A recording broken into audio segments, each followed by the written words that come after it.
मुर्शिदाबाद मोहम्मद रजा, अभी बाकी स्टूडेंट आ जाएं 11:30 तक, फिर हम क्लास स्टार्ट करते हैं, ठीक है?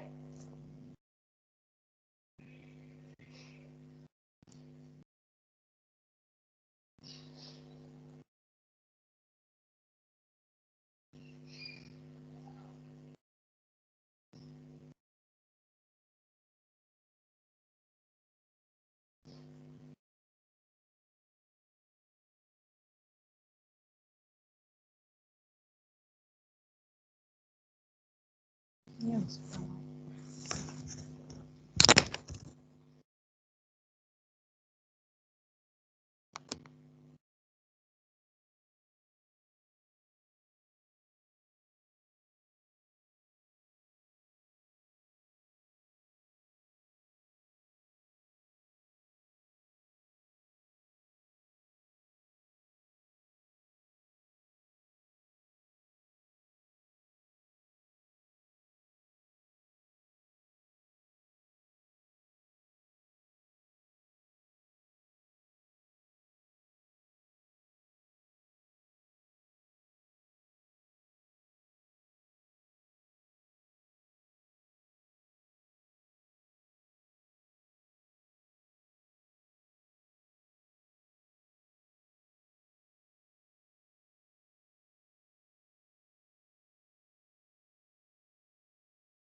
11:30 के बाद क्लासेस स्टार्ट करती हूँ फॉरम में।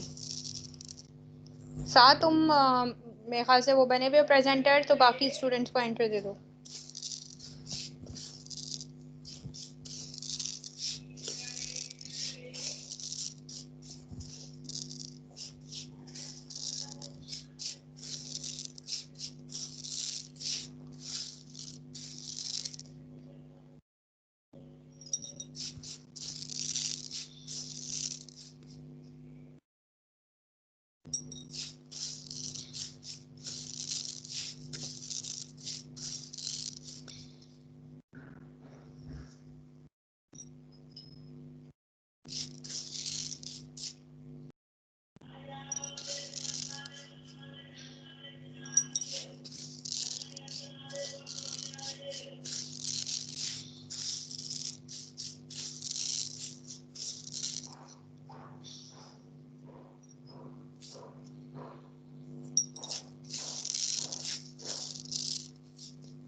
I'm just coming.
मेरी स्क्रीन शेयर हो रही है आप लोग सबको?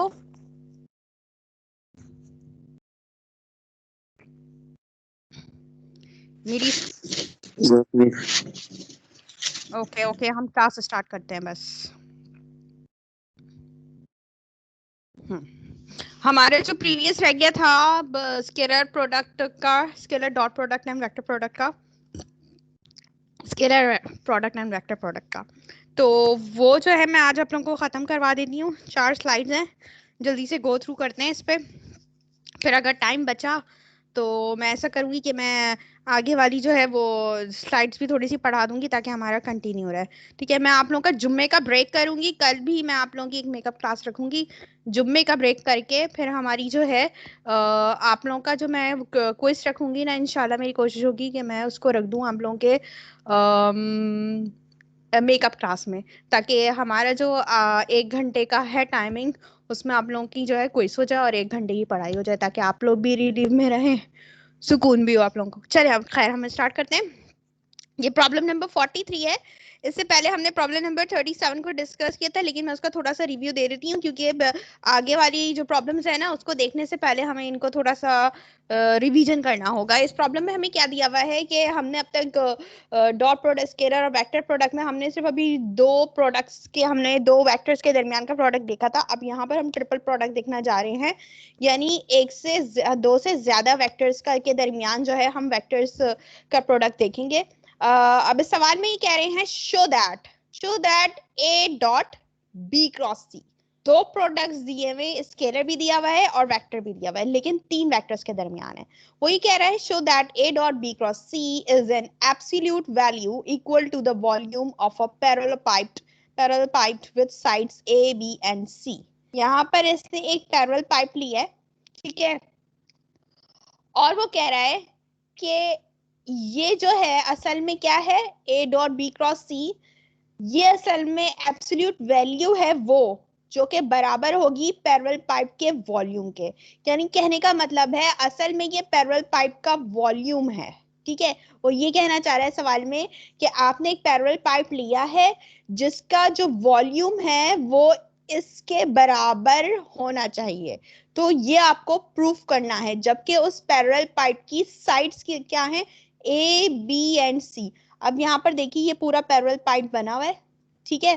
पैरेलल पाइप इसको इस वजह से कह रहे हैं कि इसकी ये साइड, पीछे वाली ये साइड दोनों आपस में पैरेलल है। ये पैरेलल है और ये वाली इसके पैरेलल है, तो ये सब आपस में पैरेलल है। अब देखो इन्होंने पहले किया क्या है, हमारे पास ये वाली साइड ए वेक्टर है, ये वाली साइड सी वेक्टर, ये वाली साइड जो है इसको बी वेक्टर का नाम दिया है। तो ये आपके पास ये और ये देखो 3 डायमेंशनल बन गया, ए सी और बी। अब किया क्या है यहाँ से इन्होंने कि ये वाला जो प्लेन है, सी से बी वाला हिस्सा, ये वाला अगर नजर आ रहा हो, मैं लेजर पॉइंटर से करी थी, ये वाला जो हिस्सा है हमारे पास, ये वाला पार्ट हिस्सा, ये वाला पूरा हिस्सा, इसमें हमारे पास ये सी है और ये वेक्टर बी है, तो हम इस प्लेन को कहेंगे बी सी बी प्लेन। ठीक है, सी बी प्लेन में हमने क्या किया कि हमने जो है एक नॉर्मल ड्रॉ कर लिया, नॉर्मल या यूनिट वेक्टर ड्रॉ कर लिया, एक ऐसा यूनिट नॉर्मल ड्रॉ किया जो कि इस प्लेन के तो परपेंडिकुलर होगा, लेकिन क्या होगा, वो वेक्टर ए के जो है पैरेलल है। ठीक है, वेक्टर ए के पैरेलल है। अब एक काम हमने और किया कि ये वाला जो पार्ट है हमारे पास, सी से बी तक का जो प्लेन है, ये वाला हिस्सा, यानी मैं अगर इसको यहाँ पर ड्रॉ करना चाहूँ, ये सी है, ये बी है, ठीक है, और यहाँ पर हमारे पास जो है ना, यहाँ कहीं हमारे पास ये वेक्टर ए है, ठीक है। अब इसमें ये कह रहा है कि आपने एक नॉर्मल ड्रॉ किया है, यूनिट नॉर्मल, इसको आपने नाम दिया है एन का, ठीक। और ये जो एक पैरेललोग्राम बना हुआ है, ये सी वेक्टर है तो ये भी सी वेक्टर होगा, ये साइड भी बी होगी, ठीक है। अब उसने कहा कि ये जो प्लेन सी है, ये एक पैरेललोग्राम बन रहा है, ये पूरा जो है वो पैरेलल पाइप्ड है, और सिर्फ ये वाला हिस्सा इसको इसने पैरेललोग्राम का है। इसमें ये कह रहा है कि इस पैरेललोग्राम को उसने एक नाम दे दिया, यानी इस प्लेन को, सी बी प्लेन को इसने एक नाम दे दिया आई का, ठीक है।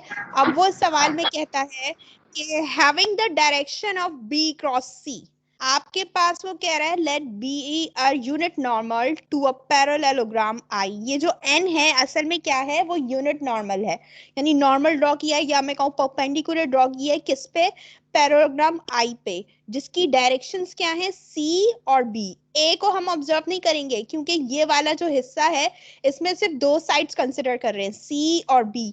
तो हम ये कह सकते हैं ये जो यूनिट नॉर्मल है, इसकी डायरेक्शन किस डायरेक्शन में है, सी बी की डायरेक्शन में है, बी क्रॉस सी की डायरेक्शन में। बी क्रॉस सी की डायरेक्शन का मतलब है कि अगर मैं बी क्रॉस सी को मल्टीप्लाई करूं तो मेरे पास एक नया जो है क्या मिलता है, वेक्टर मिलता है। वो वेक्टर जो है क्या होगा, ये यूनिट नॉर्मल के पैरेलल होगा, क्योंकि ये बी क्रॉस सी है ना। अब अगर मैं बी का, देखो ना, कोई भी मैं बी और सी को मल्टीप्लाई करूं तो मुझे एक न्यू वेक्टर तो लाजमी मिलेगा। अब वो न्यू वेक्टर क्या होगा, उस एन वेक्टर की डायरेक्शन में होगा। तभी उसमें इसने ये कहा कि हमारे पास जो बी यूनिट नॉर्मल है एन, किसका, पैरेललोग्राम का, इस पैरेललोग्राम का, जो कि जिसका नाम क्या है आई, उसकी having the direction of B cross C, यानी उसकी डायरेक्शन क्या है उस एन की, वो किस डायरेक्शन में है, बी क्रॉस सी की डायरेक्शन में। बी क्रॉस सी की डायरेक्शन का मतलब है कि हम जब भी देखो दो वेक्टर का क्रॉस प्रोडक्ट लेते हैं तो हमें एक न्यू वेक्टर मिलता है। तो वो जो न्यू वेक्टर होगा उसकी डायरेक्शन में हमारे पास ये n होगा। Let h be the height of a terminal point of a above the parallelogram. अब यहां से हमारे पास वेक्टर a ड्रॉ हुआ था, हमने क्या किया, हमने यहाँ से ना एक जो है वो ड्रॉ कर दी, एक हाइट ड्रॉ कर दिया, एक एल्टीट्यूड ड्रॉ कर लिया, इसको मैंने h का नाम दिया है। देखो यहाँ पर मेरे पास डायग्राम थोड़ी ना टेढ़ी बन गई है मेरी, तो मैं इसी को ऑब्जर्व कर लेती हूँ, ये वाला पार्ट।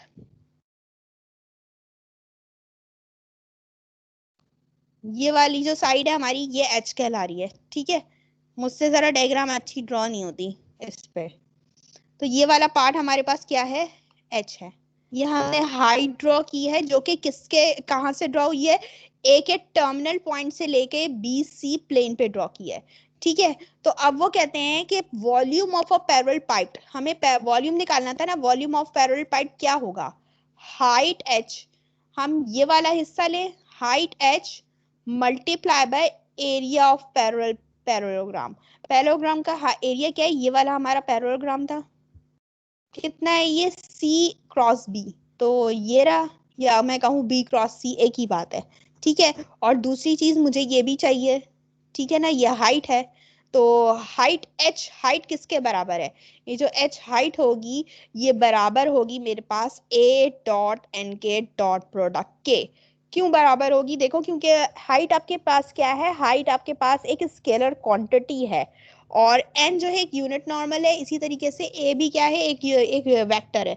तो n और a जो है दोनों आपस में पैरेलल हैं, और यही दो वाहिद क्वांटिटीज है। अगर मैं इन दोनों को जो है, इनका दोनों का डॉट प्रोडक्ट लूं तो मुझे रिजल्ट में एक स्केलर क्वांटिटी मिलती है, और स्केलर क्वांटिटी कौन सी मिलेगी, h, ठीक है।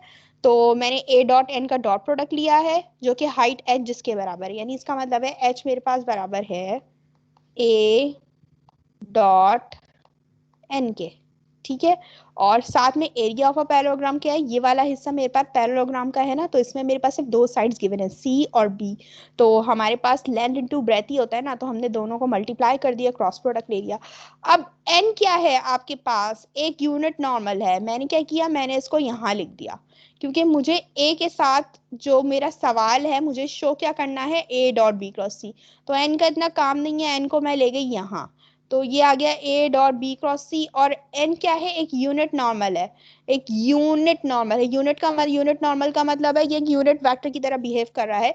तो आपके पास कोई भी वेक्टर यूनिट वेक्टर होता है, उसका जो आपके पास प्रोडक्ट होता है, सॉरी जो मैग्नीट्यूड होता है, वो किसके इक्वल होता है, 1 के इक्वल होता है। इसका मतलब मेरे पास एन किसके इक्वल आ जाएगा, 1 के इक्वल आ जाएगा। तभी आपको यहाँ गायब होता हुआ महसूस हो रहा है, नजर नहीं आ रहा। तो हमारा जो क्वेश्चन था वो आ गया, जो हमें शो करना था वो चीज आ गई, A dot B cross C which is the required volume of the parallel pipe if A, B and C do not form a right-handed system।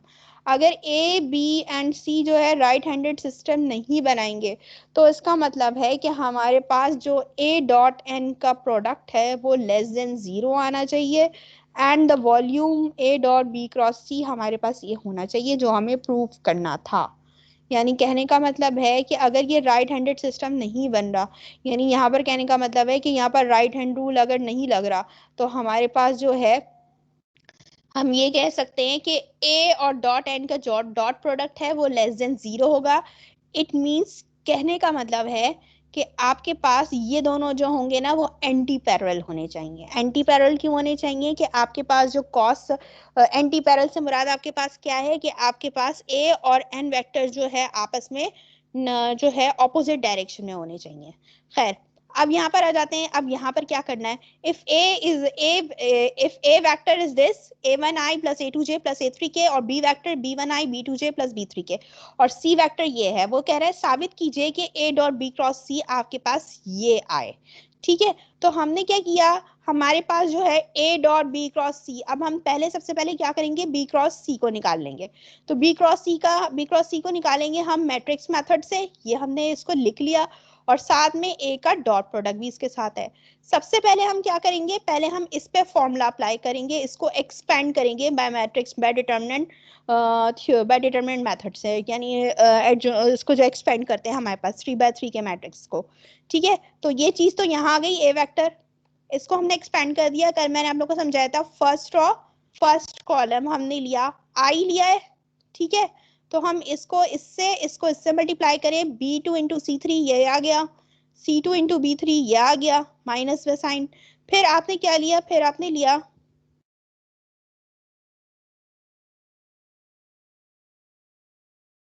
First row second column,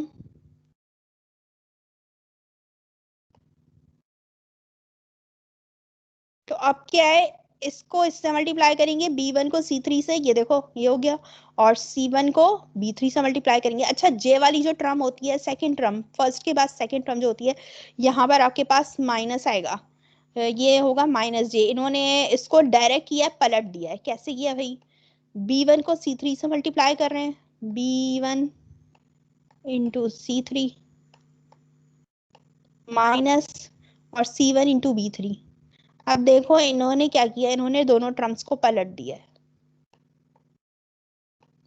ये टर्म्स पहले लिख रहे हैं, ये टर्म्स बाद में लिख रहे हैं, तो जिसकी वजह से ये टर्म जो है ना आपके पास, जो है ये वाली टर्म, जब ब्रैकेट ओपन करेंगे तो ये टर्म प्लस में हो जाएगी, ये टर्म्स माइनस में हो जाएगी। तो पलट के इन्होंने ये वाली टर्म पहले लिख दी है, और ये टर्म जो है ना यहाँ ले आए, तो इस तरह से शो कर रही है।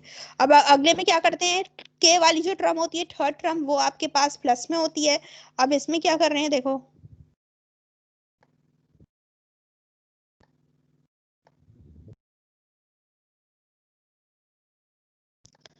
फर्स्ट रो थर्ड कॉलम, इसमें इस चीज को मल्टीप्लाई करेंगे, b1 को c2 से और c1 को b2 से, ये मल्टीप्लाई कर रहे हैं। उसके बाद इन्होंने क्या किया है, उसके बाद अब इन्होंने क्या किया है कि अब जो है हमारे पास इसका और इसका आपस में क्या ले लिया, डॉट प्रोडक्ट ले लिया, क्योंकि बीच में क्या है, डॉट आ गया है।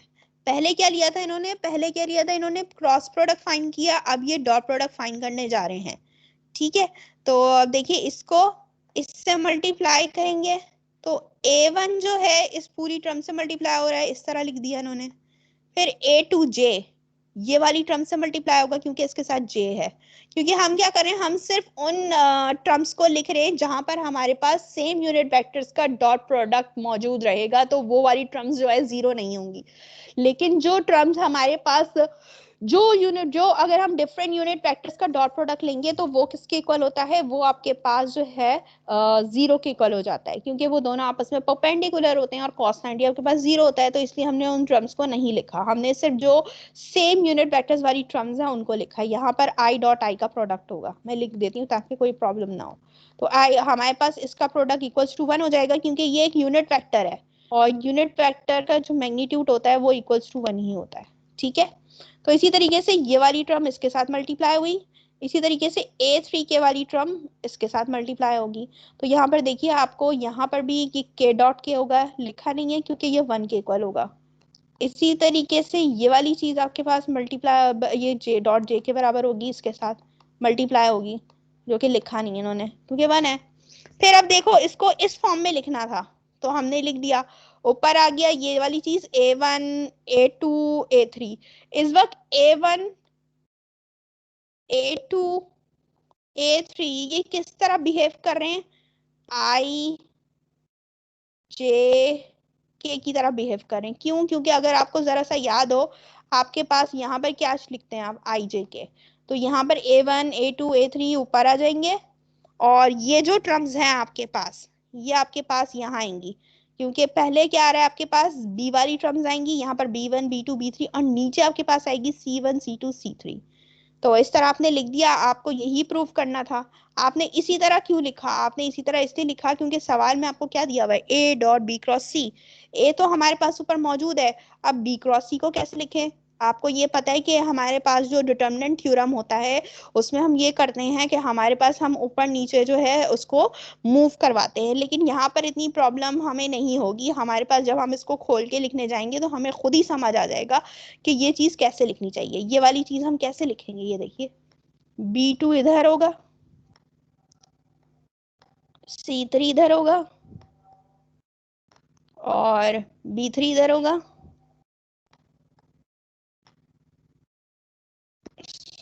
सॉरी B3 इधर होगा।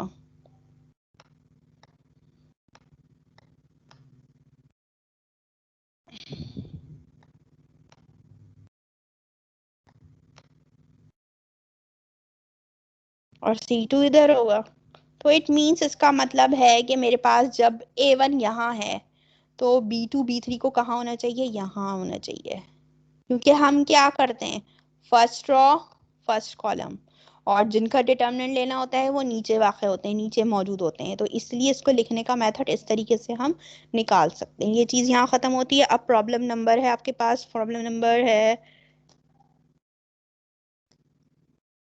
43।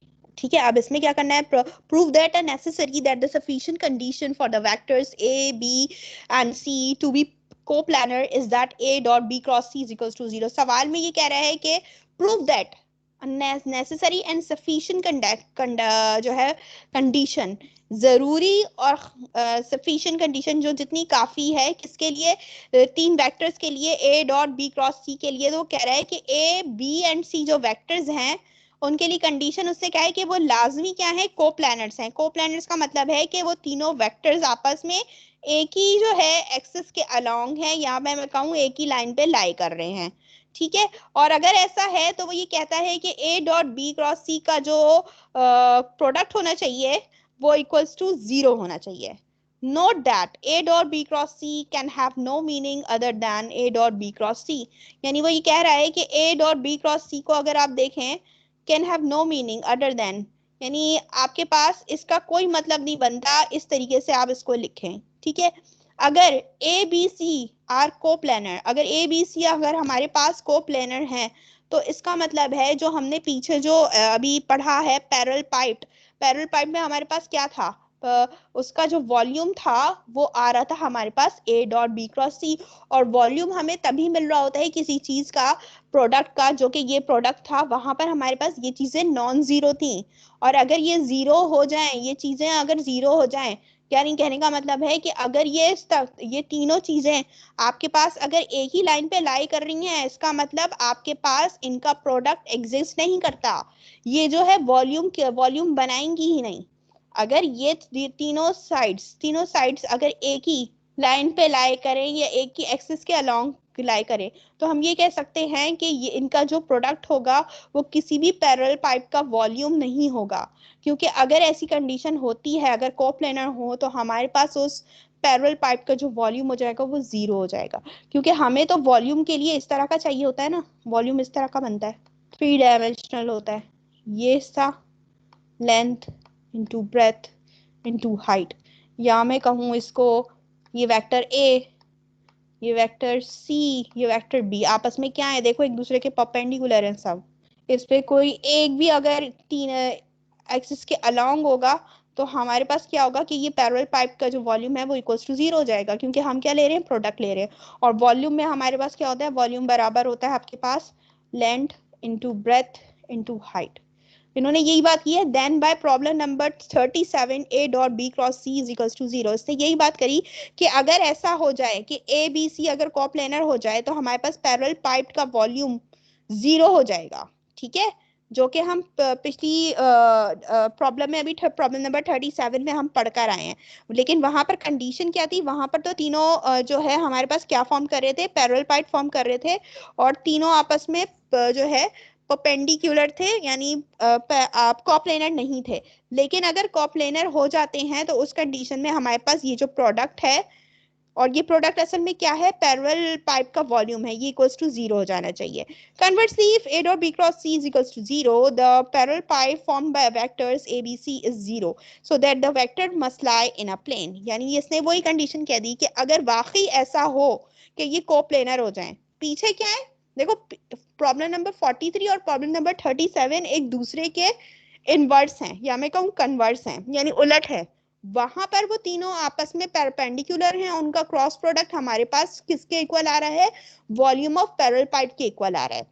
जबकि यहाँ पर वो क्या कह रहा है, यहाँ पर वो ये कह रहा है कि अगर वो कोप्लेनर हैं तीनों वेक्टर्स या तीनों साइड्स, तो इसका मतलब है उनका प्रोडक्ट जो है इक्वल्स टू जीरो होगा। और अगर उसका प्रोडक्ट इक्वल्स टू जीरो है, तो इसका मतलब आपके पास जो है वॉल्यूम जो है पैरेलल पाइप का वो भी इक्वल्स टू जीरो आना चाहिए, बिकॉज ये तीनों वेक्टर्स क्या करेंगी, एक ही प्लेन पे लाई करेंगे। यानी इसका कहने का मतलब है यहाँ आपके पास तीनों वेक्टर्स आ जाएंगे एक ही एक्सिस पे। ठीक है, इस तरह से। अब प्रॉब्लम नंबर 44 की तरफ चलते हैं। इस प्रॉब्लम नंबर 44 में कह रहे हैं कि R1 xi plus yj plus zk, और R2 है x2i plus y2j plus z2k, और R3 दिया हुआ है x3i plus y3j plus z3k, be the position vector of a points p x1 y1। यानी पीछे जो पोजीशन वेक्टर्स दिए हुए हैं आपको तीन, एक मिनट,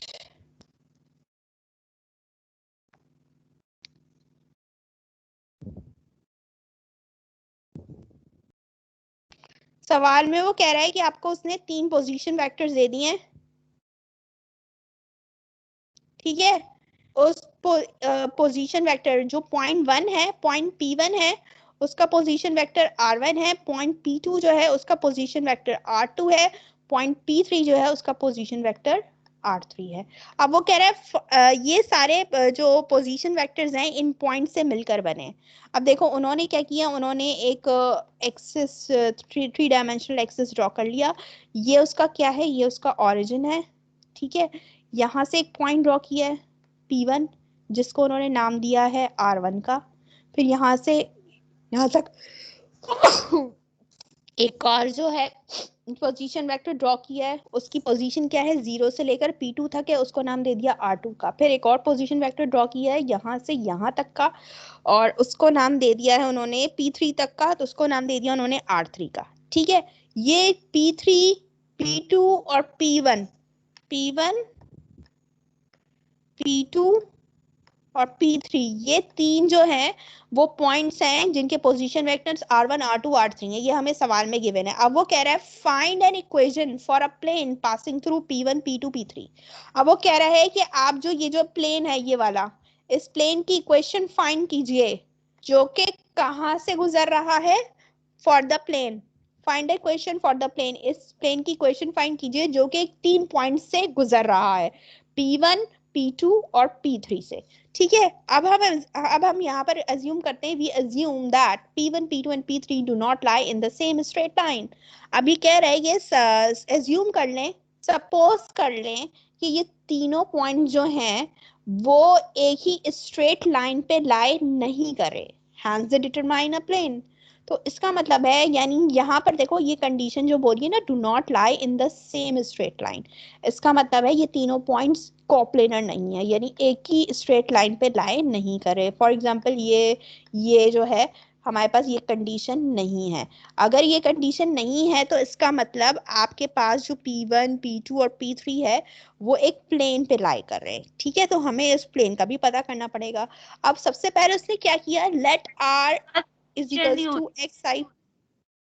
ये स्क्रीन शेयर नहीं हो रही?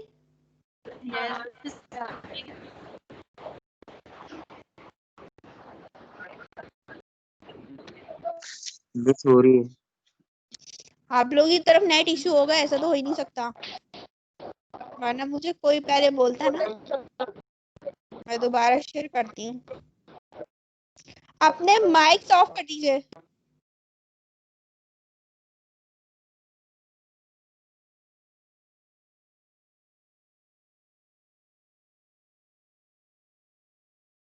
शेयर हो रही है?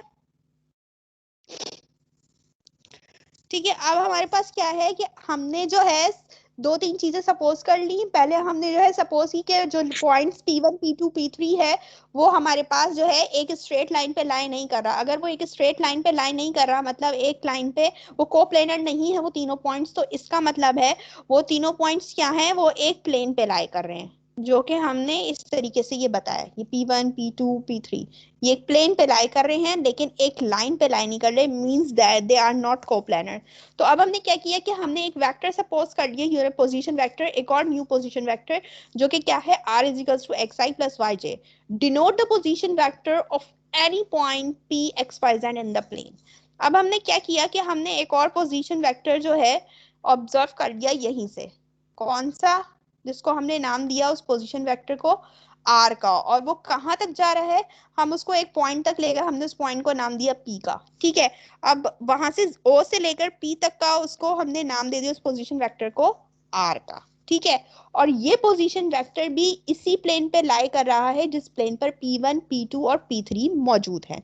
अब वो कहता है consider vectors P1 P2 is equals to R2। अब कंसिडर कीजिए कि आपके पास जो P1 P2 है ये वाला पार्ट, ठीक है, P1 P2 ये वाली साइड आप फाइंड कर रहे हैं, तो वो किसके इक्वल होगी, R2 में से R1 माइनस कर दूं। और कौन सी साइड ऑब्जर्व कीजिए, P1 P3 ये वाला। ठीक है, P1 P3 यानी मैं क्या करूंगी, R3 में से R1 माइनस कर दूंगी। ठीक, ये लिखा हुआ है।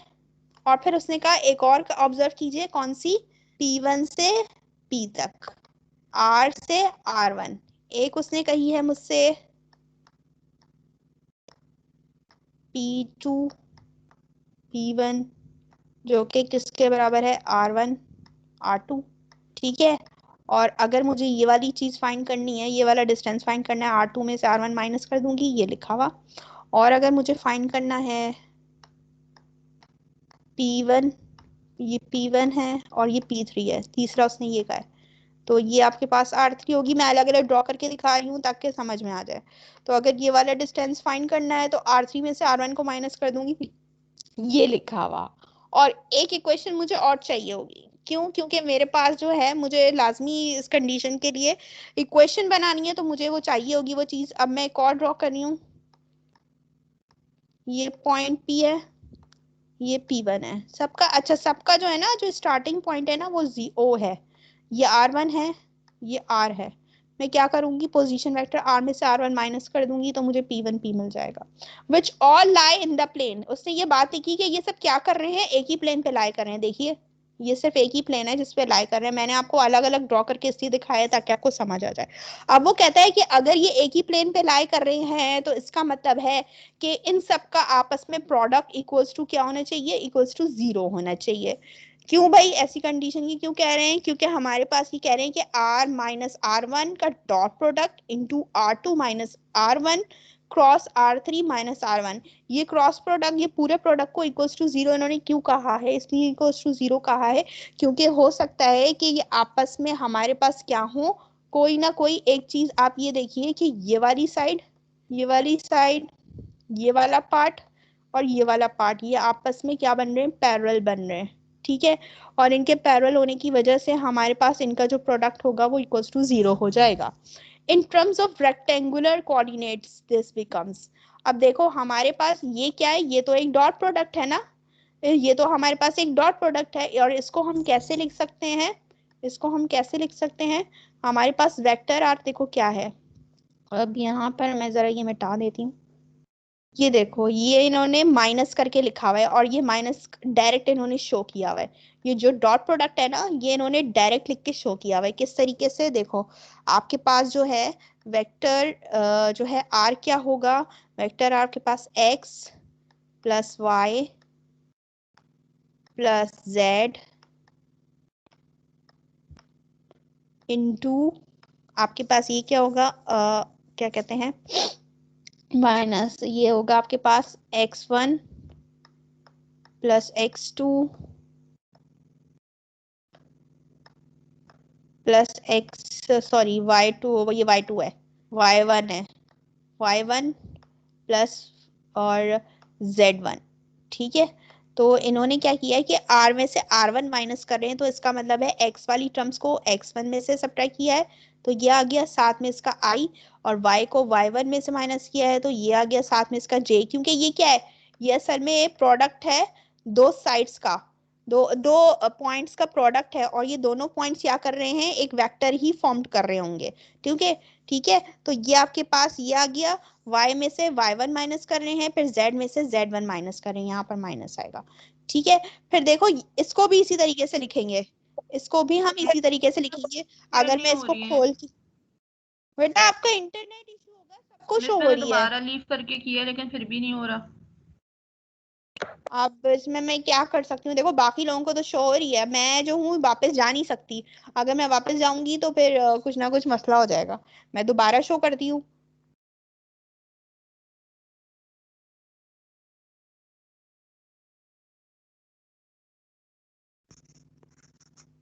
अब शो हो रही है? या तो आपका इंटरनेट मस्त है।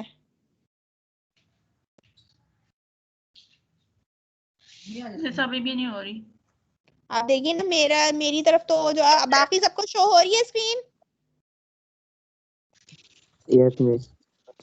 Yes ma'am. देखो आपकी तरफ ना इंटरनेट इशू हो सकता है बेटा। Okay ma'am. ठीक है, आप रिकॉर्डिंग देख लेना, क्लास में मौजूद रहो, ठीक है, परेशान नहीं हो। और अगर कोई चीज समझ में ना आए तो मुझसे अलग से पूछ लेना आप, ठीक है। अगर ये चीज आप रिकॉर्डिंग देख लेना, अगर समझ में ना आए तो फिर मुझसे पूछ लेना, ठीक है। Okay ma'am. ये रिकॉर्डिंग वैसे वहां पर डली भी होगी यूट्यूब चैनल पे। और अभी की मैंने रिकॉर्डिंग्स वो इतनी हाईली मेगाबाइट्स की हैं कि वो जो है डाउनलोड सही से हो नहीं रही हैं, कोई ना कोई परेशानी आ जाती है। अच्छा खैर, अब यहाँ पर क्या है? यहाँ पर देखो x2 y2 z2 और इन सब का भी इन्होंने क्या लिया, इसको भी सब्ट्रैक्ट किया इन्होंने, क्योंकि यहाँ पर क्या बोला उसने r2 माइनस r1, तो यहाँ पर आपके पास ये x2 plus y2 plus z2 इन सबको लिखेंगे और इसका जो है हम क्या कर देंगे, इनको भी आपस में सब्ट्रैक्ट कर देंगे। तो यहाँ पर आ गया माइनस और यहाँ पर आ गया आपके पास x1 y1 प्लस y1 और प्लस z1, ठीक है। तो इन सबको भी आपस में इन्होंने माइनस किया। देखो यहाँ पर इन्होंने क्या लिखा है, z1, हाँ ठीक है। इसको इसमें से माइनस किया, ये 2 वाली टर्म्स हैं, ये 1 वाली टर्म्स हैं, इनको भी आपस में माइनस किया तो ये आ रहा है। फिर आगे भी जो है इन्होंने माइनस किया है तो उसको ये आ रहा है। अच्छा अब देखो इसका तो डॉट प्रोडक्ट लिया हुआ है, इसका क्रॉस प्रोडक्ट लिया हुआ है। तो जैसे हमने ये वाली प्रॉब्लम अभी समझी थी ना, ये वाली प्रॉब्लम अभी हमने समझी थी कि जो ए वाला है जिसका डॉट प्रोडक्ट लिया है उसको हमने आई जे की जगह यहाँ लिख दिया है।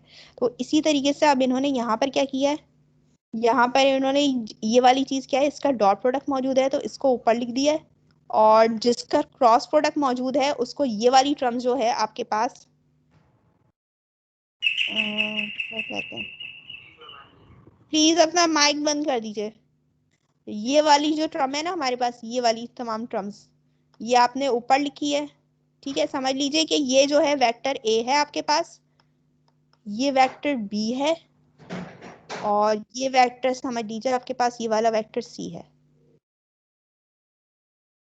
बीच में क्रॉस प्रोडक्ट है, ये सिर्फ वेक्टर बी है, ये वाला पार्ट, ठीक है। तो ये वेक्टर बी आपके पास मौजूद है, उसका क्रॉस प्रोडक्ट किसके साथ है, वेक्टर सी के मौजूद है। ये वाली टर्म्स आपने लिख दी, और ये जो चीज है वेक्टर ए वाली, इसका आप डॉट प्रोडक्ट ले रहे हो, तो वो आपके पास ऊपर आ जाएगा, ठीक है। क्योंकि जब आप इसको एक्सपेंड करोगे ना, जब खोलोगे इसको और सॉल्व करोगे, एग्जैक्टली वो कैसे आ जाएगी, बिल्कुल इस तरीके से आएगी, ठीक है। तो आपके पास ये चीज ऐसा है कि ये चीज यहाँ खत्म हो गई। अब ये जो है, एक मिनट, ये लास्ट स्लाइड्स है आपके पास, ये 2 स्लाइड्स रह गई हैं। अब देखो इसमें क्या, ये बहुत आसान है। इसमें उन्होंने क्या किया है, given the vectors a dash बराबर है b cross c upon a dot b cross c के, और b डैश बराबर है c क्रॉस a इन upon a dot b cross c के, और c डैश बराबर है a cross b upon a dot b cross c के। तो साबित कीजिए कि a dot b cross c is not equals to 0। ये कह रहा है कि आपको vectors a dash b dash और c डैश दे दिए। अच्छा, अब ये एक और मजे की बात है कि आपके पास जो a डैश b डैश और c डैश होते हैं, वो असल में इनवर्स होते हैं vectors a b and c का। कैसे, ये बात इन्होंने क्यों कही, यहाँ देख के ही पता लग रहा है आपको।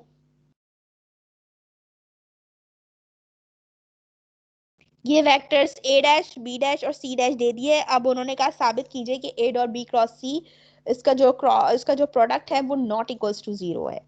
अब ये तो साबित करना है, उसके साथ साथ इन्होंने कंडीशंस भी दी हैं।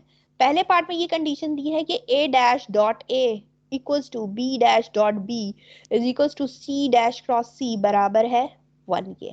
क्यों भाई, ऐसा क्यों? देखो a डैश की जगह अगर मैं ये वैल्यू उठा के रख दूं, तो उसमें से b क्रॉस c तो कैंसिल हो जाएगा, और a भी कैंसिल हो जाएगा। कैसे? और देखो पार्ट ए, अब ये रहा पार्ट ए में हमें ये सब प्रूफ करना है, ये सारा निकालना है, ठीक है, ए बी एंड सी। अब देखो यहाँ लिखा हुआ है हमारे पास जो है कंडीशन होती है दो वेक्टर्स के दरमियान। कम्यूटेटिव प्रॉपर्टी इन्होंने लगाई है, कम्यूटेटिव प्रॉपर्टी लगाई है इन्होंने क्रॉस डॉट प्रोडक्ट की, कि दो वेक्टर्स का जो है डॉट प्रोडक्ट वो बराबर होता है आपके पास किसके, इसके बराबर होता है। हमारे पास ये दोनों बराबर होते हैं, A dash dot A is equals to A dot dash A dot A dash. तो ये ही आपके पास कम्यूटेटिव प्रॉपर्टी। अब आपने यहाँ पर क्या किया है, आप कोई एक साइड इसमें से उठा लें तो दोनों का आंसर सेम आएगा। तो इन्होंने क्या किया, उन्होंने ये वाली साइड पे काम किया है, क्योंकि उन्होंने ये चीज तो गिवन दी हुई है ना, ये वाली साइड तो गिवन दी हुई है, ये वाली साइड तो गिवन दी हुई है कि ये 1 के इक्वल है। अब इस साइड को 1 के इक्वल लाना है। कैसे? देखो ए तो ये मौजूद है, ए डैश की वैल्यू कहाँ से उठाई, ये उठा ली, ये लिख दी। अब क्या किया, अगले स्टेप में ए डॉट इसके साथ मल्टीप्लाई हो रहा है तो इसको एज इट इज लिख दिया, ये और ये कैंसिल हो गया, इक्वल्स टू क्या आ गया 1। इसी तरीके से B dash dot B is equals to B dot dash B. अब ये चीज तो हमारे पास सवाल में ऊपर पार्ट ए में प्रूव हुई भी है, इक्वल्स टू 1 है। अब इसको निकालना है कि ये भी इक्वल्स टू 1 आनी चाहिए। देखो बी डॉट तो ये लिखा हुआ, बी डैश की वैल्यू हमारे पास ये लिखी हुई, वो ये लिख दी इन्होंने, ठीक है। अब यहाँ पर किया क्या इन्होंने कि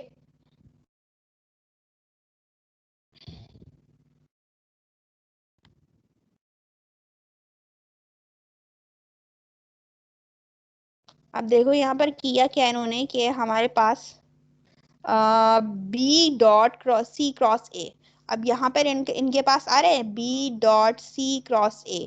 अब नीचे क्या मौजूद है, नीचे तो मेरे पास ये मौजूद है ए डॉट बी क्रॉस सी, और ऊपर तो मेरे पास उल्टा हुआ है। अब हम क्या करेंगे, अगर थोड़ा सा याद हो तो हम वही वाली कंडीशन लगाएंगे कि हम क्या करते हैं कि हमारे पास जब डिटर्मिनेंट थ्योरम हमें क्या करता है कि हम रॉस को इंटरचेंज करते हैं, तो हमारे पास जो है माइनस साइन बाहर आ जाता है।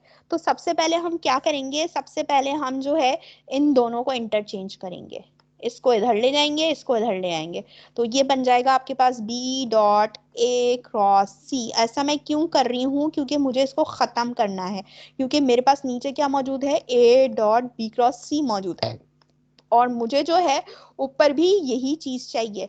अब मैंने इंटरचेंज इनको कर लिया तो एक माइनस साइन यहाँ आ गया। अब मैं क्या करूंगी, इन दोनों को भी इंटरचेंज करूंगी। जब मैं इनको भी इंटरचेंज करूंगी तो ये बन जाएगा एक और, जब इंटरचेंज हुए तो एक और माइनस साइन आएगा, तो माइनस साइन आपके साथ माइनस साइन से मल्टीप्लाई होकर क्या हो जाएगा, प्लस हो जाएगा। और आपके पास ये बन जाएगा ए डॉट बी क्रॉस सी, और नीचे भी आपके पास क्या है, ए डॉट बी क्रॉस सी, और ये आपस में फिर कैंसिल हो जाएंगे और ये आपके पास आ गया इक्वल्स टू 1। फिर इसी तरीके से C cross C dash dot C के लिए भी करेंगे। ये वाली साइड प्रूव हुई हुई है, इस साइड को प्रूव करेंगे। यहाँ पर C dot A cross B लिखा हुआ है। अब देखो यहाँ भी मुझे उसी तरह काम करना है। नीचे मेरे पास ए डॉट बी क्रॉस सी मौजूद है, तो इसको भी मुझे वैसे ही बनाना होगा। लेकिन वैसे ही बनाने के लिए सबसे पहले हम क्या करेंगे, सबसे पहले हमें देखना पड़ता है, हमें सोचना पड़ता है कि हमें यहाँ पर सबसे पहले कौन सी चीज चाहिए। अब मुझे कौन सी चीज चाहिए यहाँ पर, सी।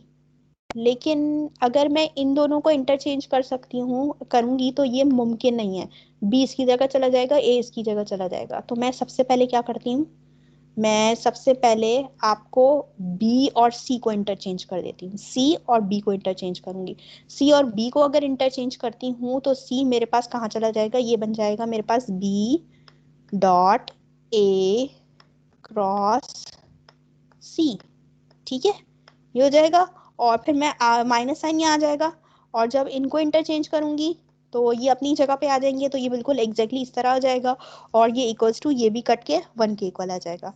अब देखो, अब सेकंड पार्ट में क्या कह रहा है, सेकंड पार्ट में वो कह रहा है कि साबित कीजिए कि a dash dot b is equals to a dash dot c is equals to 0, या फिर ये कंडीशन रखिए या फिर ये कंडीशन, इन तीनों में से किसी एक चीज को आपने निकालना है और साबित कीजिए कि ये चीज इक्वल्स टू 0 आ रही है। तो इन्होंने क्या किया, इन्होंने ये कंडीशन ले ली, a dash dot b is equals to b dot a dash. भला ये क्यों कंडीशन करी है भाई, अब देखते हैं क्यों। अब देखो यहाँ पर ये इक्वल्स टू 0 क्यों आ रहा है, b dot b cross c upon a dot b cross c। अब यहाँ पर क्या लिया है, ये देखो, सेम वेक्टर का डॉट प्रोडक्ट है, और ये क्या है आपके पास, एक क्रॉस प्रोडक्ट है, और नीचे क्या आ रहा है आपके पास, a dot B cross C. अब हमारे पास ऐसा हो जाए कि हमारे पास जो है, यहाँ पर इन्होंने क्या किया, देखो अब इंटरचेंज किया है, इंटरचेंज किया इन्होंने इसको थोड़ा सा। इन्होंने क्या किया है कि हमारे पास इन्होंने b क्रॉस सी, हमें हमें इसको कैसे साबित करना है कि ये इक्वल्स टू 0 हो जाए।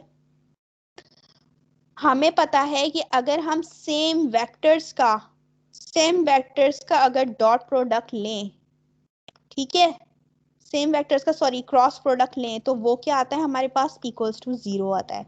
बिकॉज अगर सेम वेक्टर्स का क्रॉस प्रोडक्ट लेंगे, दोनों ही वेक्टर्स आपस में क्या है, पैरेलल है।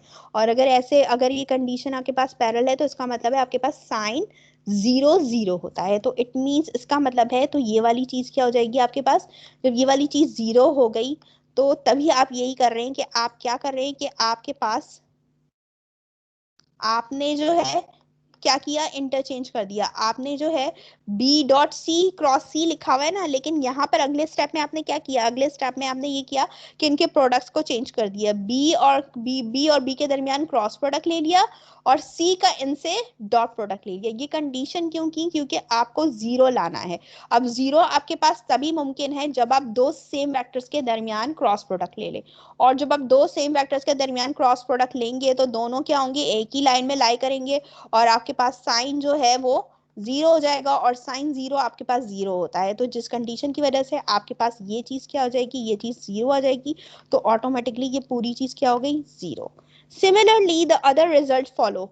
आप बाकी जो है इनको भी निकालना है, इनको भी निकालना है, तो ये भी बिल्कुल इसी तरीके से सॉल्व होंगे। Similarly, the other result follow. The results can also be seen by another. For example, A dash has the direction of B cross C. इन्होंने ये कहा कि आपके पास जो A डैश की डायरेक्शन होगी वो सेम किसके होगी, B क्रॉस C के। So must be perpendicular to both B and C. देखो मैंने आपसे क्या कहा था, मैंने आपसे ये कहा था कि A dash B dash C dash हमारे पास जो है A B C वेक्टर्स के क्या है, इनवर्स हैं, यानी उनके सेम डायरेक्शन में नहीं है। तो इसलिए उन्होंने ये कंडीशन कही कि A डैश जो है असल में किसकी डायरेक्शन में है, वो B क्रॉस C की डायरेक्शन में है। तो इट मींस ये जो A डैश होगा वो परपेंडिकुलर किसके होगा, बी और सी के परपेंडिकुलर होगा।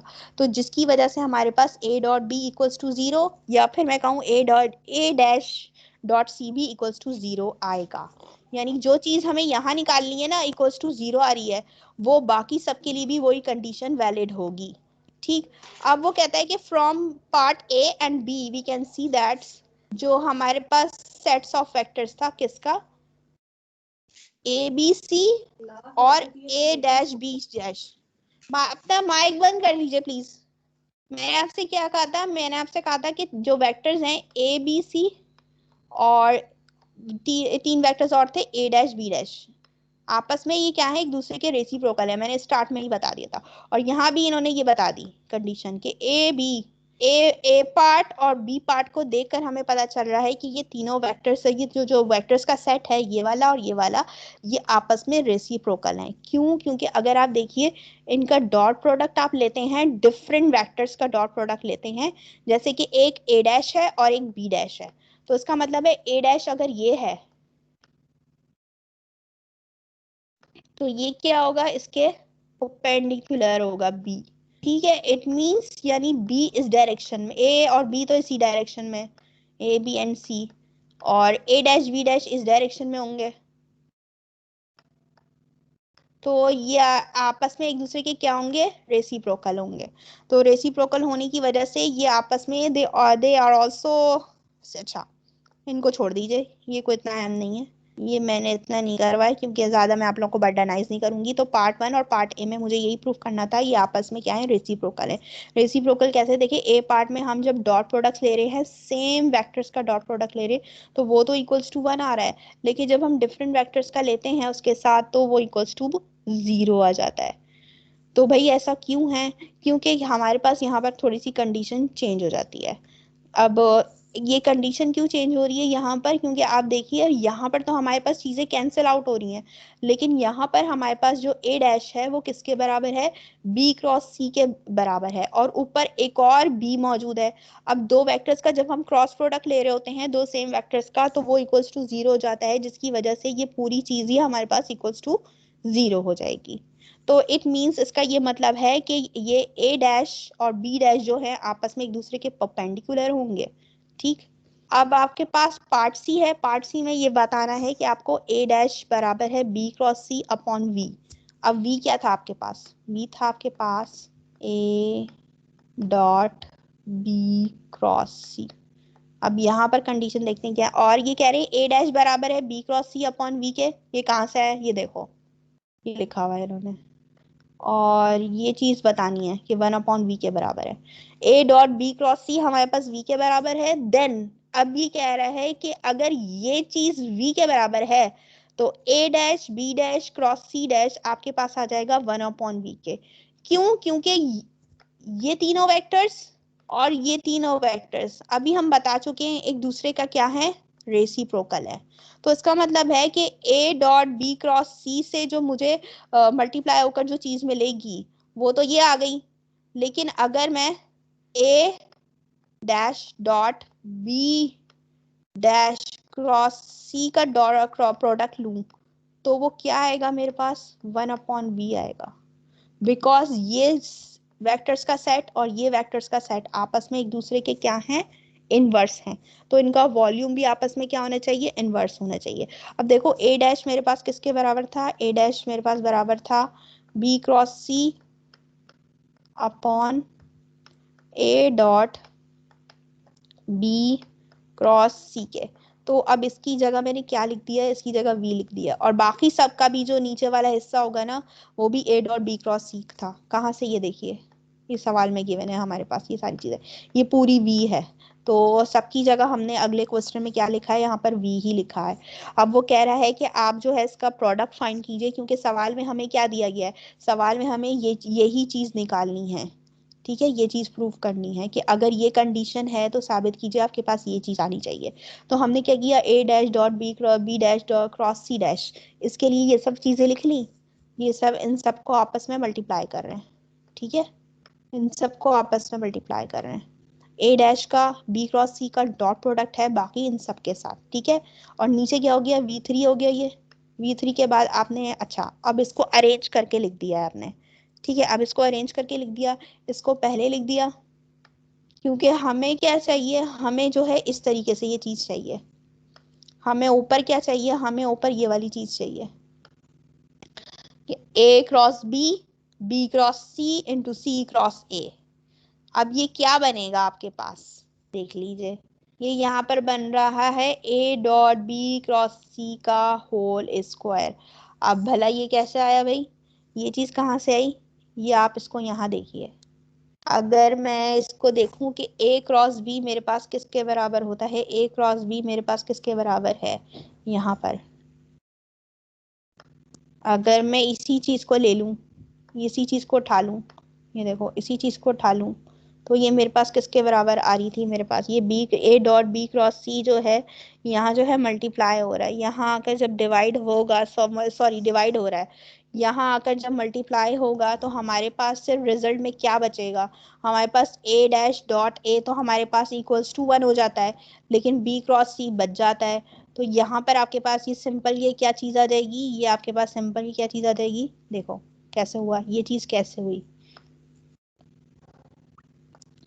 A dash is equals to B cross C upon, ये मैं दोबारा ऐसे करके दिखा रही हूँ ताकि आपको समझ आ जाए, ठीक है, कि ये चीज आई कैसे, ये वाली चीजें आई कैसे, ये वाली चीज तो आ गई, आपने चीज इनको इंटरचेंज कर दिया, लेकिन ये वाली चीज कैसे आ रही है अब ये देखना बाकी है, ठीक है, क्योंकि अगर मैं A क्रॉस B लूंगी तो मेरे पास वो कह रहा है कि वो आएगा A डॉट, और अगर B क्रॉस C फाइंड करती हूँ तो वो कहता है B आता है, और C क्रॉस A फाइंड करती हूँ तो वो कहता है C आता है, और इसका होल स्क्वायर कर दिया इन्होंने, यहाँ पर कंडीशन इन्होंने ये वाली लगा दी है, भला ये क्यों लगाई है, अब इसको अगर मैं आपको अभी यहाँ पर इस तरह बताने बैठूंगी तो ये चीज आपको इस तरह समझ नहीं आएगी, तो मैं क्या करूंगी, इसका सॉल्यूशन भी ना मैं प्रॉपर तरीके से करके आपको जो है वीडियो बना के पोस्ट कर दूंगी, वरना ये इस तरह से समझ में नहीं आएगी। बस यहाँ पर ये इन्होंने लिखा है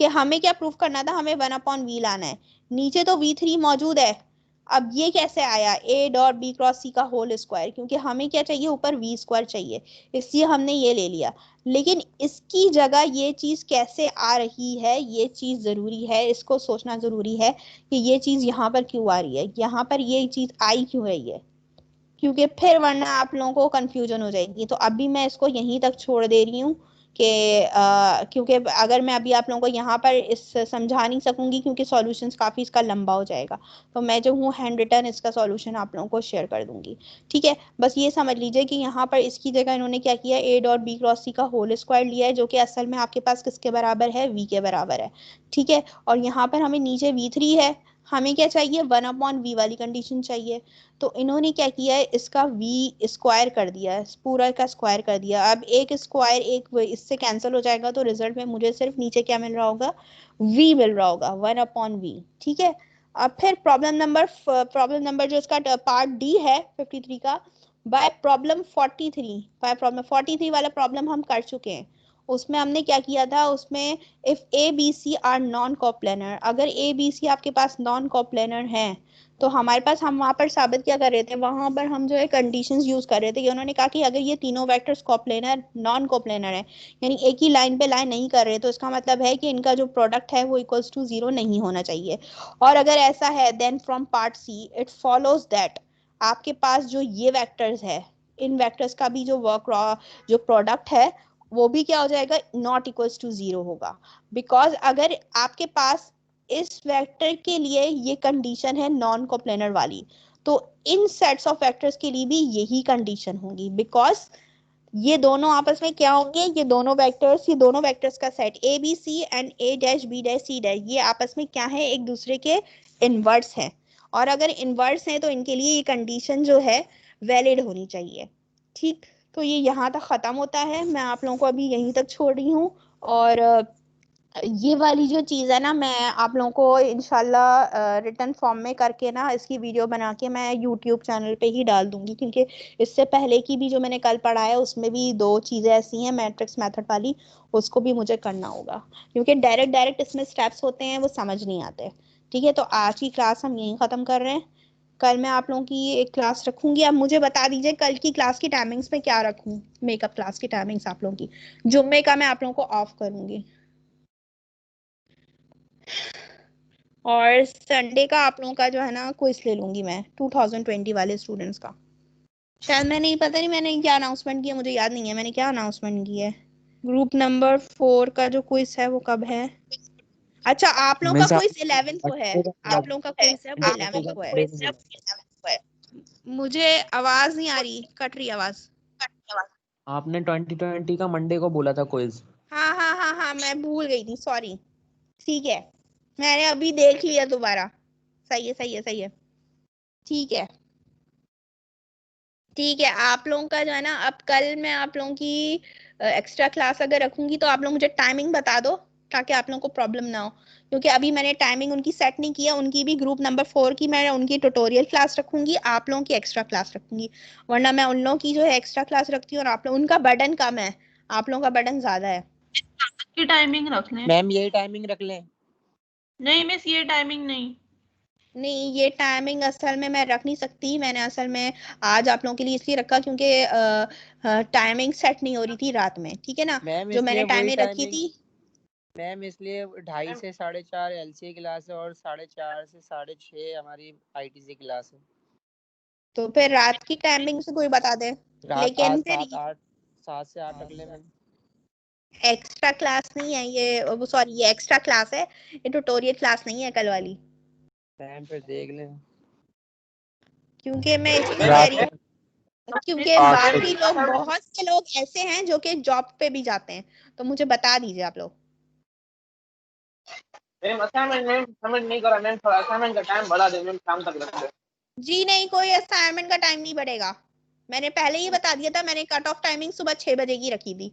अब आप लोग आपस में देर करते हैं तो इसमें मेरा कसूर नहीं है, वो बढ़ नहीं सकता। मैम आज 6 टाइमिंग बजे खत्म हो चुका है। नहीं, मैम अब मैं नहीं करूंगी। मैंने ऑलरेडी तकरीबन जो है 27 तारीख को मैंने अपलोड किया था और मैंने आपको ऑलरेडी 8 से 10 दिन दिए थे, ठीक है ना।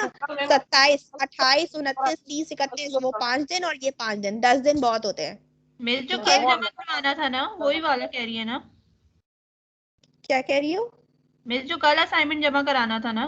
बिल्कुल बिल्कुल। जी जी, ओके मिस। मैम थोड़ा मैम टाइम बढ़ा दे मैम, आधा घंटे के लिए मैम, हमने लिख नहीं, लिया कोई है। आधे घंटे के लिए टाइम नहीं मिलेगा। आपने जो है क्यों देर की? कल भी एक बच्चे का इशू था तो उसका कट ऑफ टाइमिंग में मैंने उसको बताया कि कट ऑफ टाइमिंग सुबह 6 बजे तक की है और वहां पर शो हो रहा होता है जैसे ही आपका ये वाला टाइम खत्म होता है कि इतने तक आपने जमा कराना है, उसके बाद आपको एक्स्ट्रा टाइम 6 घंटे का मैंने एक्स्ट्रा दे दिया था। अब मैं आगे मैम नहीं बढ़ाऊंगी। नहीं थी मैम, अभी मैंने सुबह चेक किया ना तो लिखा हुआ था 12 तो घंटे ये हुए। आपका कसूर है ना, ये आपका कसूर है कि आपने जो है देर से चेक करते हैं। आपको चीजों से अपडेट रहना चाहिए। मैम कल मैम वो कल के लिए मैम असाइनमेंट जमा कराई मैम, प्लीज मैम। नहीं, बिल्कुल नहीं। अगर आपने असाइनमेंट गलत जमा कराया है तो ये आपकी गलती है, आपको मुझे पहले बताना चाहिए था। और अगर नहीं सबमिट किया है तो भी आपकी गलती है। अब क्लास हम यही खत्म कर रहे हैं। अब मुझे कल क्या बता दो कि कल एक्स्ट्रा क्लास में किस टाइमिंग रखूं? मिस वही पुरानी टाइमिंग मिस रख लें, रात की 4:30 से टाइमिंग रख 6:30। लें। मिस क्या? रात की टाइमिंग रख लें। रात की मैं टाइमिंग में रखो क्योंकि 4:30 से बहुत से स्टूडेंट 6:30। देखो ऐसे हैं, नहीं देखो बहुत से स्टूडेंट्स ऐसे हैं इसमें जो कि मैम ये जॉब पे भी टाइमिंग जाते सही है हैं। बिल्कुल। तो अगर मैं ये चेंज करूंगी ना तो मसला होगा, क्योंकि बाकी स्टूडेंट्स अगर जॉब पे चले जाएंगे तो उनकी शॉर्ट ऑफ अटेंडेंस होगी और मैं नहीं चाह रही किसी की शॉर्ट ऑफ अटेंडेंस हो। या मैम तो हम मैंने ऐसा आपको करते हैं कि 4 बजे रख लें। मिस 4 पुरानी बजे वाली रख। टाइमिंग सही थी मिस, 4:30 से 6:30। मिस लेकिन हमारी ये कॉमन क्लास की एक्स्ट्रा क्लास है, तो अब 4:30 से 6:30 कैसे लें? अच्छा, ऐसा करते हैं फिर, हम ऐसा करते हैं सुबह 11 से 9 1 रख लेते हैं, ठीक है। यस मिस, ये भी सही है। सही है सब सही है। एग्री हैं? हाँ मैम ये सब सही है, एग्री हैं? 11 से यस 1। मैम ठीक सही है। है, 11 से 1। क्योंकि ग्रुप 4 वालों की तो मैं ट्यूटोरियल क्लास लूंगी, आज उनकी एक्स्ट्रा क्लास है तो कल मैं उनकी ट्यूटोरियल क्लास लूंगी, तो वो तो टाइमिंग्स उनकी बनी हुई है, ठीक है। तो 1 मिनट मैं देख भी लेती हूँ, मैंने बनाया भी था। आप लोगों की एक्स्ट्रा क्लास का बस मुझे सेट करना होगा। मैं आगे का थोड़ा सा सेट करके रखती हूँ तो वो आसानी रहती है। मुझे इस वीक आप लोगों का ये वेक्टर डिफरेंशिएशन खत्म करना है ताकि आगे 2 वीक्स में मैं नई चीज शुरू करूँ। हाँ ठीक है, ठीक है, आप लोगों का ना फिर मैं कल जो मैंने आप लोगों से कहा, क्या टाइमिंग मैंने रखी है आप लोगों की, 1 मिनट मैं यहाँ पर सेट ही कर लूँ, 11 से 1 मैं अभी सेट कर देती हूँ ताकि मसला ही ना हो।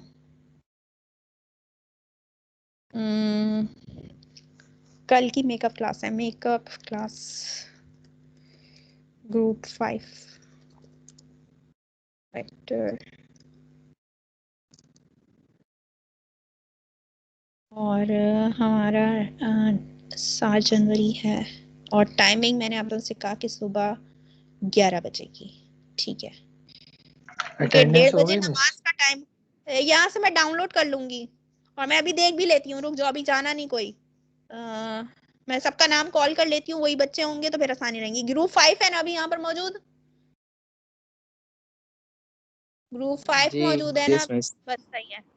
ठीक है, मैंने ये अपडेट कर दिया है, मैंने ये जो है ना सेट कर दिया है, कल का जो है अपना सुबह 11 से 1 का जो है, हमने कहाँ गया, सुबह से 11 से 1 का जो है मैंने अभी सेट नहीं हुआ। ये क्या हुआ? आज 6 तारीख है, मैंने डेट नहीं सेट की क्या? 1 मिनट, ये क्या हुआ है? सेटिंग नहीं हुई, लो सेटिंग ही नहीं हुई है। या तो डेट चेंज नहीं हुई या तो मैंने कुछ और कर दिया, मिस गड़बड़ तो नहीं कर दी। मीटिंग का हाँ, अभी नोटिफिकेशन दिया है। नहीं अभी नहीं, अभी जो नेक्स्ट वाली मैं नोटिफिकेशन मीटिंग है ना उसका नोटिफिकेशन मैं देख रही हूँ। 1 मिनट, मेरे पास इसमें तो नहीं आया। हो गया है, नहीं अभी नहीं हुआ है, देखना मैं वो सेट करती हूँ, मैं खुद ही सेट करती हूँ बाद में। तुम लोगों ने मुझे टाइम तो बता दिया ना, 11 से 9। अच्छा, मैं अटेंडेंस अभी यहाँ से डाउनलोड कर रही हूँ, माइक बंद कीजिए अपने। मैं अटेंडेंस ले रही हूँ, सबके नाम कॉल करूंगी तो समझ लीजिएगा कि उनकी अटेंडेंस मेरे पास जो है ना आ चुकी है। माइक बंद कर दीजिए,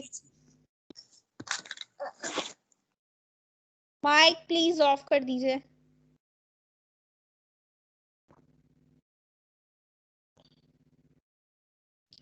लैपटॉप भी स्लो हो गया है बहुत ज़्यादा, इसमें चीज़ें वीडियोस वगैरह सेव होने लगी हैं।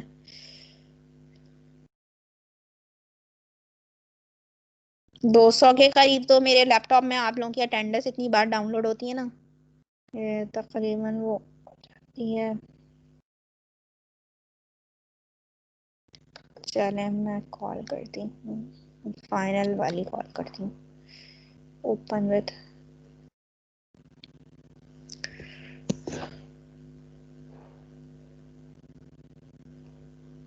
अच्छा, मैं नाम कॉल कर रही हूँ, और जिसका नाम कॉल जो है मौजूद ना हो ना तो वो मुझे बता दे, मैं इसमें सेव कर लूंगी फिर।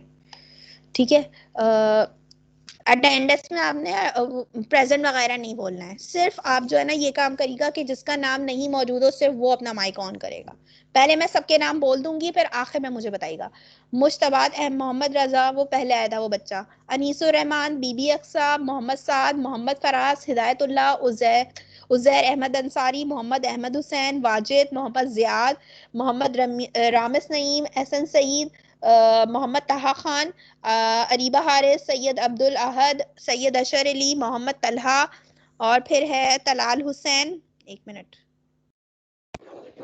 मिस तलाल हुसैन कह रहे हैं कि मेरा नेट का इशू हो गया है, मरी में हूँ तो नेटवर्क इशू हो रहा है, अटेंडेंस मार्क कर दें, क्लास में प्रेजेंट। कोई बात नहीं, उसकी अटेंडेंस मेरे पास, मैंने यहाँ से जो है अटेंडेंस लिस्ट डाउनलोड कर ली, उसमें उसका नाम है, तभी ये मैं देखो, मैं ये जो अटेंडेंस बोल रही हूँ ना, तो मैंने ये अटेंडेंस डाउनलोड यहाँ से की है, तो मैं इसलिए रिपीट कर रही हूँ। अगर कोई यहाँ पर मौजूद है और किसी का नाम मिस हो गया तो वो मुझे बता दे, मैं इसमें सेव कर दूंगी। ठीक है, मोहम्मद तहारिज, मोहम्मद अरसलान शेख, हमजा सिद्दीकी, हसनैन आलम चौधरी, अरसलान आसिफ, मोहम्मद जीशान, तैयब अली तूर, मोहम्मद वसीम, जुबैर अहमद, याजिर हनीफ, रमशा, खिजर खान, हैदर अहमद सिद्दीकी, बासिद अब्बास, फारूक अब्दुल्ला बुरेरो, सैयद अरीबा फयाज, मोहम्मद इज़ान, सैयद दानियाल हसन, आफ्ताब अली, गौहर सिद्दीकी, हसन जमाल, इमरान अहमद, अब्दुल रहमान, फिजा करीम, मोहम्मद मुजम्मिल खान, हमजा बिन तारिक, वानिया रकीब,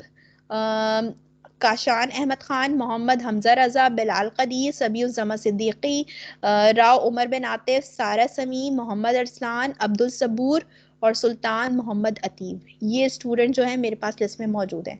अब कोई बताओ कि इसमें से ऐसा कोई है जो जिसका नाम मैंने कॉल नहीं किया हो, सिर्फ वो गौर बंदा। शफीक की मैम चेक कर मेरा रहे हैं, नाम आपने नहीं लगाई है? आया।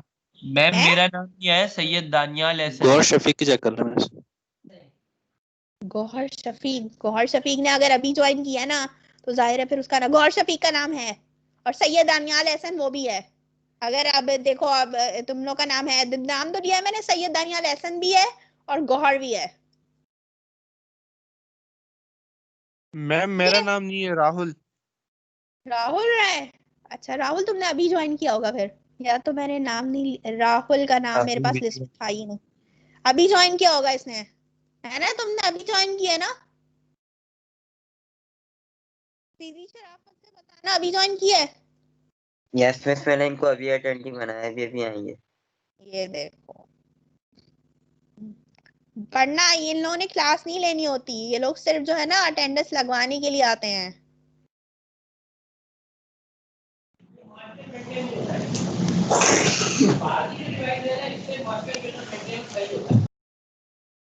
अब लास्ट लिस्ट मैंने जो वो किया है वो भी मैं शेयर कर देती हूँ, 1 मिनट। ये फाइल्स इतनी भरी हुई होती हैं।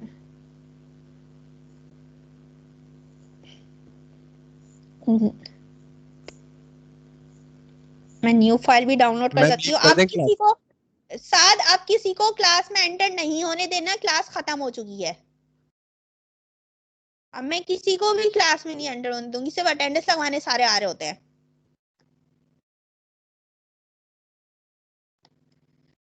मुश्तबाद, अनीस, बीबी अक्सा, मोहम्मद साद, मोहम्मद फराज, हिदायत, उजैर अहमद अंसारी, मोहम्मद अहमद हुसैन, वाजिद अली, मोहम्मद जियाद, मोहम्मद रामिस, एहसन सईद, मोहम्मद ताहा, अरीबा हारिस, सैयद अब्दुल अहद, सैयद अशर अली, मोहम्मद तलहा, तलाल हुसैन, मोहम्मद तहारिज, मोहम्मद अरसलान शेख, हमजा सिद्दीकी, हसनैन आलम, अरसलान आसिफ, मोहम्मद जीशान, तैयब अली तूर, मोहम्मद वसीम, जुबैर अहमद, याजिर हनीफ, रमशाह, खिजर खान, हैदर सिद्दीकी, बासित अब्बास, फारूक अब्दुल्ला बोरेरो, सैयदा अरीबा फयाज और मोहम्मद इजान, सैयद दानियाल हसन, आफ्ताब अली, गौहर सिद्दीकी, गौहर शफीक सॉरी, और मोहम्मद हसन जमाल, इमरान अहमद, अब्दुल रहमान, फाइजा करीम। ये बच्चे अभी आए हैं।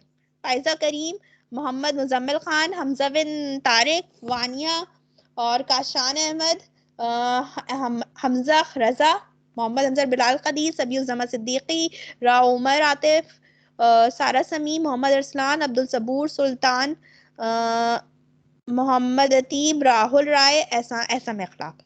अब ये तीनों जो बच्चे हैं ना, मैं इन तीनों की पिटाई करूंगी। ये तीनों ने एंड में किसी ने जो लोगों ने ज्वाइन किया है ना, मैं इन लोगों की एब्सेंट मार्क करूंगी। क्यों ज्वाइन किया एब्सेंट? 12:30 बजे के बाद क्यों आए आप लोग? आप लोग को आना ही नहीं चाहिए था जब क्लास ही नहीं लेनी थी। आप लोग तफरी करने आ रहे होते हैं क्लास में, सिर्फ अटेंडेंस मार्क करवाने। सर हमने पहले ही ज्वाइन किया था हमारा। हाँ, ये मेरे पास तो ये जो अटेंडेंस है वो तो खुद ही गलत हो गई ना। अच्छा, अब जिसका असाइनमेंट अगर सबमिट नहीं हुआ है तो मैं उसको टाइम बढ़ा के शाम 6 बजे तक का टाइम कर दे रही हूँ, ठीक है? तो अगर जिसको सबमिट करना है वो शाम 6 बजे से पहले पहले, कट ऑफ टाइमिंग सिर्फ मैं बढ़ा रही हूँ, तो वो शाम 6 बजे से पहले जो है सबमिट कर दे। और अगर उसने नहीं सबमिट किया तो फिर मैं और टाइम नहीं दूंगी, ठीक है? मैं मीटिंग यहीं क्लोज कर रही हूँ, अब सब आप लोग जा सकते हैं। मैम मिड के मार्क कब तक शो होंगे? अभी मैंने बेटा